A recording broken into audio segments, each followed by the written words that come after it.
guddaa mee haalleluuyaa jedha. Jara haalleluuyaa jedha. Waan isaanii godhe dhugaa bahu maqaa kee fi maal akkasii ta'e dubbadha.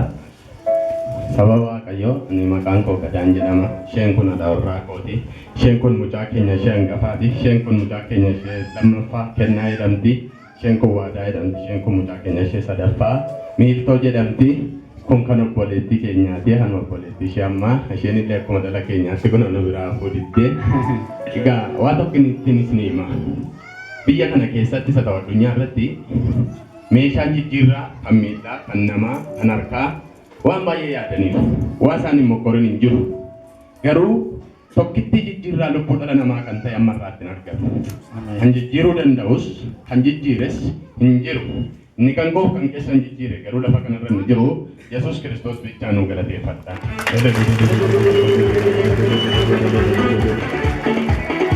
Isinitti hin dheeressinu nan gabaabsa.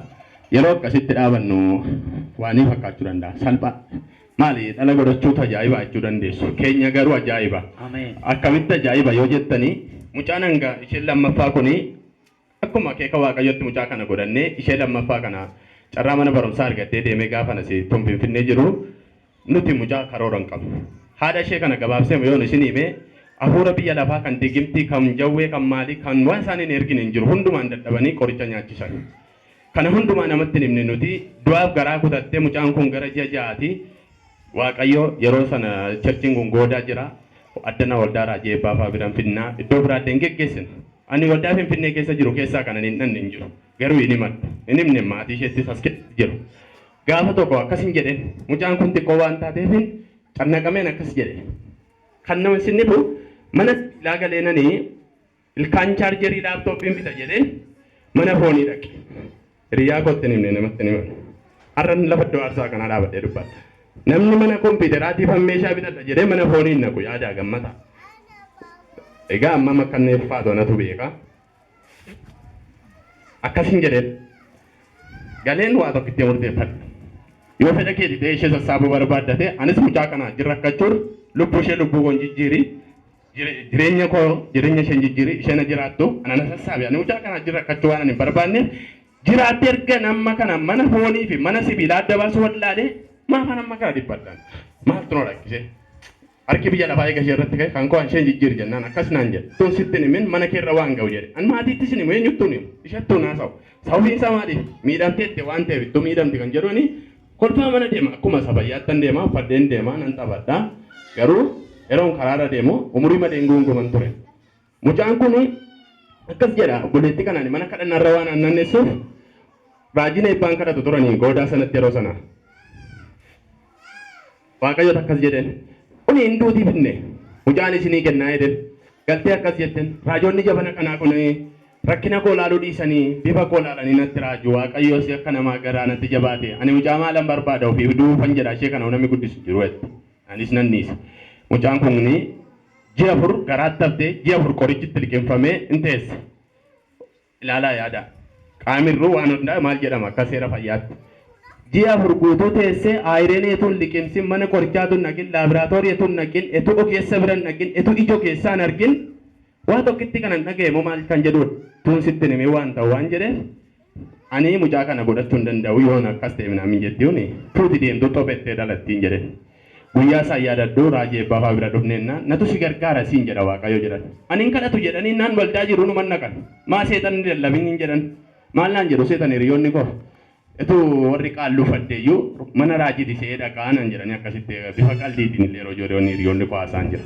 Ani beeke waan an rakkadhe waan an qabuufan deema malee waldaa lakkaa'uun natti tolee miti. Achitti kama hidhaan koo edeen. Inni loluu waan hundumtuu irraa cabee garuu keessi mi'a garaa isheeti kun miidhamee waan jiruuf badaasaa dubbachuu hin dandeenyu laaboraatooriidhaan hundumaanii fayyaadha jedhu garuu keessi isaa dhumaadha. Dhumarratti mucaan kun etoo harki namaa biran gahin etoo aayireen hin fudhatin etoo waa tokko hin ta'in akka Waaqayyo dubbatetti ija kiimeetuun argin manatti dhalatte. Mana kiimii miti manatti dhalatte isiniin jedha. Ishee fi mucaa dhalatte walitti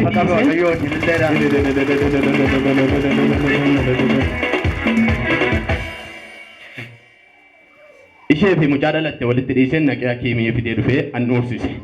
Isa kana kanaan keessa darbinee fagoo dheerataa akkas jedhani raajiin eebba mucaa kana naa eebbisaa raajii ani iddoo biraatti sin geessu waan biraas hin jedhonnaan guddisee ishee fiddeettaa jedhan keessa isaan ittiin himne fideen dhumne hin jedhan garuu waan murteeffadhe tokkittiin mucaa kana nama kamitti guddiseedha jedhee kennuu hin dandeenye hin jedhan maaliif seetan isteeppi nurra dholu anaaf ishee waaqa bicha beeka waan ta'eef guddisee mucaa kana akeeka malee nutti kenne haa ta'u jedheen guddisee dhowwadheen yesuusitti kennee dhiise warra kaaniinis ofii koon namatti amaneen kennachuu koomiti etuu namni nu kadhatee wayyaa bitanii nu kadhatanii dadhabanii naan mucaa kana dideen dhowwadhe isa booddee isheen kun lammaffaa ammas hin kadhanna manattis hin kadhanna raajiin eebbaafaa dhalaan isin eebbisaa jedhan maal jechuu barbaadeeti raajiin eedee ammas na rakkisu dhalaan isin eebbisa waaqayyoo jedhu yeroo baay'ee yeroo kadhatan maala no lama qabna hangaa hojii isheenoo haala isheen kee jirtu ammas bareedaa min hin jedhe isa dhumaa deemtee hojii mootummaa dadhabde mii garaa ishee kun keessi ishee xinnoo argansu ishee kun akka miidhamu ta'e fakkaata isuma loliisarraan kan kee hojii mootummaa dadhabde ammas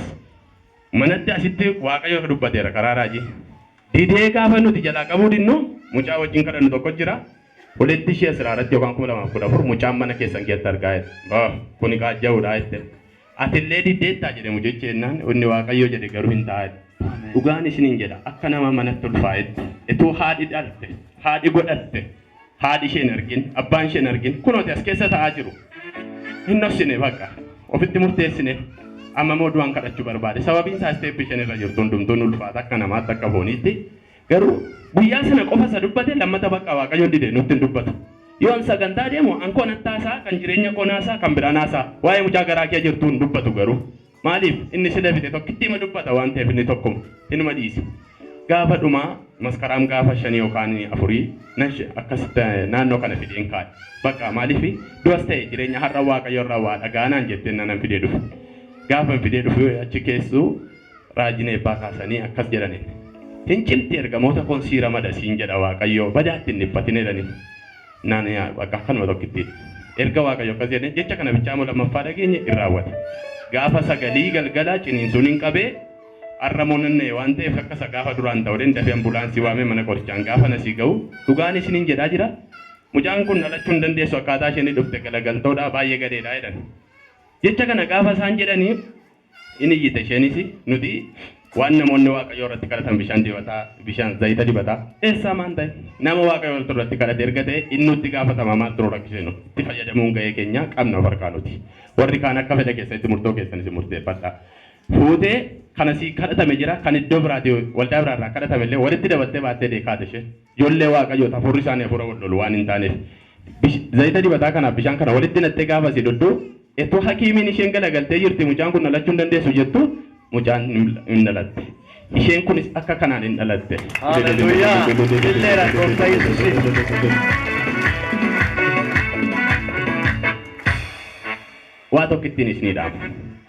Dhukkubsannee jennaan doogayii dhaguu dadhabdi. Gadda namaa dhaguu dadhabdi. Dandeenya. Waamicha dhaguu hin dandeenye. Kan firaa, kan ollaa, kan sabaa. Garuu inni namarraa cituu hin dandeenye miiltoo hiriyyaa bara rakkinaa ta'e nu gargaare nu deggere akka seexan nu murishee gabaabsuuf jedhee silaa waan baay'eedha si nu beektu tilmaamuu dandeessu nuun garuu nama nu godhe miti maatii nu godhe waldaa tokko taane nu galateeffadhaa waaqayyoon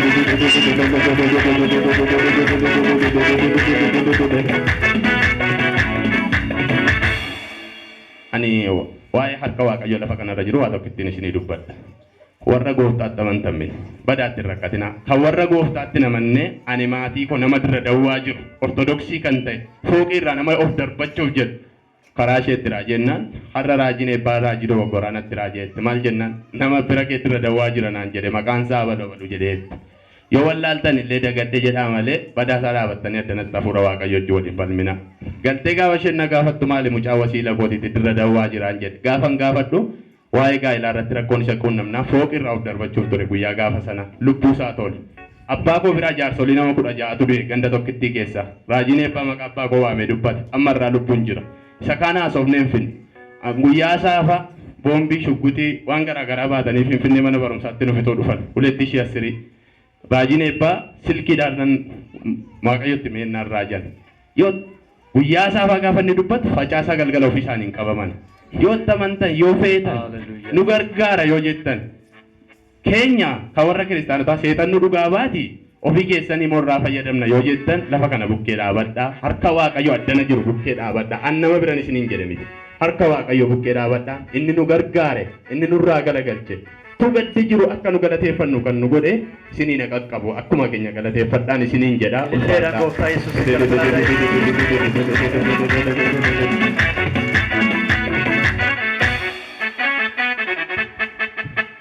Shelma dubbattu waaqayyo isheedhaa godhe haalota keessa dabarte dubbadhu. Waaqayyoof galanni guddaan haa ta'u obboleessi koo baay'ee isaa dubbateera. Waa'ee mucaa ishee xiqqoo kanaan dhugaa ba'an immoo yeroon ciniinsunna qabee deemu sa'aatii 7ttidha ture. Bishaan dibataa fudhadheen sokkeeyyee isa booddee siree miixuurra tolna baasan yennaananii sobeen hakiimiidhaan bishaan dibataa sana dhuguu fedhee ni gadi bu'e. Hakiimiidhaanii ani waa'ee isaan beeku garuu xaxxadheeni yoo asiif achi deemanii daftee mucaan alatti gatii ta'eef siree kanarraa na buusaan jedheen isheedhanii isaanoo ishi deemi kamaantu nu dibereedhan. Asiif achi deemadheen sobee kilaasii tokkotti darbee bishaan dibataa sana dhugee dhanna kootis didibadhee siree irratti nasi ol ba'e. Gaafan siree irratti asii ol ba'eeru mucaan kee taa'umsi ishee sirriin nennaan. Anis mucaan koo sinduunuu gatii ta'eef rakkina tokko iyyuu hin qabun jedhe. Raajiin eebbaa immoo guyyaa gaafa facaasaa gaafan iddoo kana dhufee in sodaatta garuu tun imimmaan kee ilaalu dabarsee hamaatti siin kennu ergamoota kun garanaaf gara siin siira madanaan jedhan. Ishedheetan kana amanadhee mannaqee yeroo miixuu sanallee humni lafanni sii dhufuuyyuu hin beektu naan jedhan. Ishedhee achumaan siree irratti gaafa natti ol ba'eedu anis mucaan koo sinduunu edhee kanuma gaafan jedhu mucaan dhufaaftee mabaate. Waa galata Yesuusiif ililleedhaan bayyu gooftaa Yesuusiif. Mucaan karaa malee dhufte jechuudha. Durasaa moo ta'umsa dhufte mucaan kee sirrii minennaan maalidha du'aadha moo duutuudha mucaan koon jedhe lakki duutuumni garuu karaa taa'umsaa dhufte da'uu hin dandeessuudhaan maqaa Yesuusiin anis mucaan koo sin du'u gatii ta'eef hinuu manda'an jedhee yerooma sana mucaan utaalte na kee baate. Karaa mataatu taanee karaa miillaa jechuudha. Waa waaqa hojjetu kanaaf meelilleedhaan. Yesuus!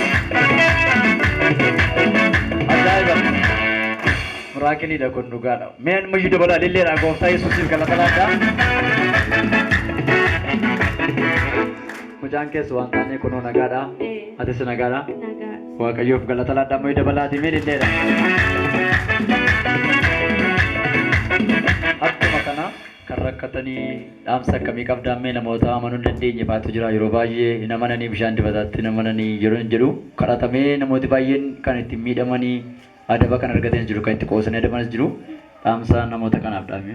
Dhaamsa qabu yoo jiraate bishaan dibataa kana dhugaa maalinnaan sagalee waaqayyootu irratti dubbatame itti amantanii ennaan aniyyuu nama lapheen baay'ee na dhaata garaachi koo na dhukkuba miidhadhee da'uumni opereeshinii nu da'uu hin danda'uun ture anaan inni gargaare isiniin isin gargaaraa kanaaf amanaa bishaan dibataa kanattis waaqayyoottis amanaan isiniin jedha. Gooftaaf galata laadhaa ililleedhaan Yesuusiif. Gooftaan isin eebbisuu gabaan keessan kan bara baraa ta'uu itti fufaa nooraa eebbifamaa kabajamaa. Galata laadhaa Yesuusiif.